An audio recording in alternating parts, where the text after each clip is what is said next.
ನಾವು last episode ನಲ್ಲಿ flee ಅಂದ್ರೆ ಏನು, ಅದು ಹೇಗೆಲ್ಲ ನಾಯಿಗಳಿಗೆ ತೊಂದರೆ ಕೊಡುತ್ತೆ ಅಂತ ತಿಳ್ಕೊಂಡ್ವಿ. ಈಗ ಫ್ಲೀಗಳ ಲೈಫ್ ಸೈಕಲ್, ದಿನಕ್ಕೆ ಎಷ್ಟು ಮೊಟ್ಟೆ ಇಡುತ್ತೆ, ಮತ್ತೆ ಹೇಗೆ ಕೆಮಿಕಲ್ಸ್ ಗಳು ಇದ್ರ ಮೇಲೆ ವರ್ಕ್ ಆಗಲ್ಲ, ಯಾಕೆ ಇದು ಮತ್ತೆ ಮತ್ತೆ ಬರ್ತಾನೆ ಇರುತ್ತೆ ಅಂತ ತಿಳ್ಕೊಳ್ಳೋಣ. ಅದಕ್ಕಿಂತ ಮುಂಚೆ ಫಾಲೋ ಮಾಡೋದನ್ನ ಮರಿಬೇಡಿ. ಈ ಫ್ಲೀಗಳು ನಾಯಿಗಳ ಚರ್ಮದ ಮೇಲೆ ಮೊಟ್ಟೆ ಇಡುತ್ತೆ. ಕಾಲಕ್ರಮೇಣ ಮೊಟ್ಟೆಗಳು ನಾಯಿ ಚರ್ಮದಿಂದ ನಿಮ್ ಮನೆಯಲ್ಲಿರೋ ಕಾರ್ಪೆಟ್, ಸೋಫಾ, ಫರ್ನಿಚರ್ ಅಥವಾ ಅದರ ಬೆಡ್ ಮೇಲೆ ಒದರುತ್ತೆ. ಇದು ನೋಡೋದಕ್ಕೆ ಸಣ್ಣದಾದ ಬಿಳಿ ಕಾಳಿನಂತೆ ಕಾಣುತ್ತೆ. ಈ ಫ್ಲೀಗಳು 40 ರಿಂದ 50 ಮೊಟ್ಟೆ ಒಂದೇ ದಿನಕ್ಕೆ ಇಡುತ್ತೆ. ಇದರ ಜೀವಿತಾವಧಿಯಲ್ಲಿ ಅಟ್ಲೀಸ್ಟ್ ಅಂದ್ರೂ 2000 ಮೊಟ್ಟೆ ಇಡುತ್ತೆ. ಎಗ್ ಸ್ಟೇಜ್ ಇಂದ ಲಾರ್ವಾ ಸ್ಟೇಜ್ ಬರೋದಕ್ಕೆ 2 ರಿಂದ 12 ದಿನಗಳಾಗುತ್ತೆ.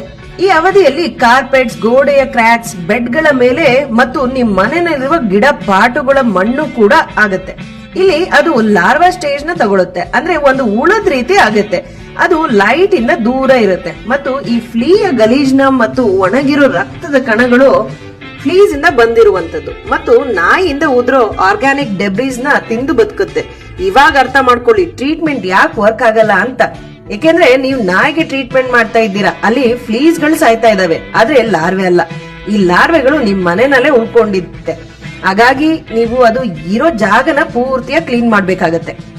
ಪ್ಯೂಪಾ ಸ್ಟೇಜ್ ಬರೋದಕ್ಕೆ 4 ರಿಂದ 18 ದಿವಸ ಟೈಮ್ ತಗೊಳುತ್ತೆ. ಈ ಅವಧಿಯಲ್ಲಿ ಅದು ಸ್ಟಿಕಿ ಸಿಲ್ಕ್ ಕಕೂನ್ ಅಂದ್ರೆ ರೇಷ್ಮೆ ಹುಳು ಗೂಡಿನಂತೆ ಇರುತ್ತೆ. ಇದು ಕಾರ್ಪೆಟ್, ಸೋಫಾ, ಫರ್ನಿಚರ್, ನಿಮ್ ಮನೆಯಲ್ಲಿರುವ ಪಾಟ್ಗಳಾದ್ರೂ ಆಗಿರ್ಬೋದು. ಅದ್ರ ಮೇಲೆ ಈ ರೇಷ್ಮೆ ಗೂಡಿನಂತೆ ಇರೋದ್ರಿಂದ ನೀವು ಯಾವ ಕೆಮಿಕಲ್ಸ್ ಆಗ್ಲಿ, ಹೀಟ್, ಕೋಲ್ಡ್ ಏನಾದ್ರೂ ಸರಿ, ಈ ಗೂಡು ಅದಕ್ಕೆ ರಕ್ಷಣೆ ಕೊಡ್ತಾ ಇರುತ್ತೆ. ಇದು ಯಾವುದು ಅದರ ಮೇಲೆ ವರ್ಕ್ ಆಗೋದಿಲ್ಲ. ಇಲ್ಲಿ ಅದು ಬೆಚ್ಚಗೆ ಕಾರ್ಬನ್ ಡೈಆಕ್ಸೈಡ್ ನ ಸೇರಿಸಿಕೊಂಡು ವಾರಗಳವರೆಗೂ ಸೇಫ್ ಆಗಿರುತ್ತೆ. ಈಗ ಅರ್ಥ ಮಾಡ್ಕೊಳ್ಳಿ, ನೀವು ಎಷ್ಟೇ ಕೆಮಿಕಲ್ಸ್ ಅದರ ಮೇಲೆ ಸ್ಪ್ರೇ ಮಾಡಿದ್ರು ವರ್ಕ್ ಆಗಲ್ಲ. ಮತ್ತೆ ಮತ್ತೆ ಈ ಫ್ಲೀಗಳು ಬರ್ತಾ ಇರುತ್ತೆ. ಪ್ಯೂಪಾ ಇಂದ ಅಡಲ್ಟ್ ಸ್ಟೇಜ್ ಬರೋದಕ್ಕೆ 5 ರಿಂದ 14 ದಿನಗಳು ತಗೊಳುತ್ತೆ. ಈ ಸ್ಟೇಜ್ ನಲ್ಲಿ ಈಸಿಯಾಗಿ ನಾಯಿಗಳನ್ನ ಕಾಂಟ್ಯಾಕ್ಟ್ ಮಾಡುತ್ತೆ ಮತ್ತು ಕಾಂಟ್ಯಾಕ್ಟ್ ಮಾಡಿದ ಕೂಡಲೇ ರಕ್ತ ಹೀರೋದಕ್ಕೆ ಶುರು ಮಾಡುತ್ತೆ. ಅದು ದಿನದಲ್ಲಿ ಹಲವಾರು ಬಾರಿ ನಿಮಿಷದಲ್ಲಿ ನಾಯಿ ಈ ಕಡಿತದಿಂದ ಕರ್ಕೊಳ್ಳೋದಕ್ಕೆ ಶುರು ಮಾಡ್ತಾ ಇರುತ್ತೆ. ನಂತರ ಈ ಫ್ಲೀಸ್ ಗಳು ಮೊಟ್ಟೆಗಳನ್ನ ಇಟ್ಟು ತನ್ನ ಸಂತಾನೋತ್ಪತ್ತಿ ಶುರು ಮಾಡುತ್ತೆ. ಐ ಥಿಂಕ್ ಈಗ ನಿಮ್ಗೆ ಅರ್ಥ ಆಯ್ತು ಅನ್ಕೊಂತೀನಿ, ನಿಮ್ ನಾಯಿ ಬೇರೆ ನಾಯಿಗಳ ಸಂಪರ್ಕ ಇಲ್ದಿದ್ರು ಯಾಕೆ ಫ್ಲೀಸ್ ಮತ್ತೆ ಮತ್ತೆ ಬರ್ತಾ ಇದೆ ಅಂತ.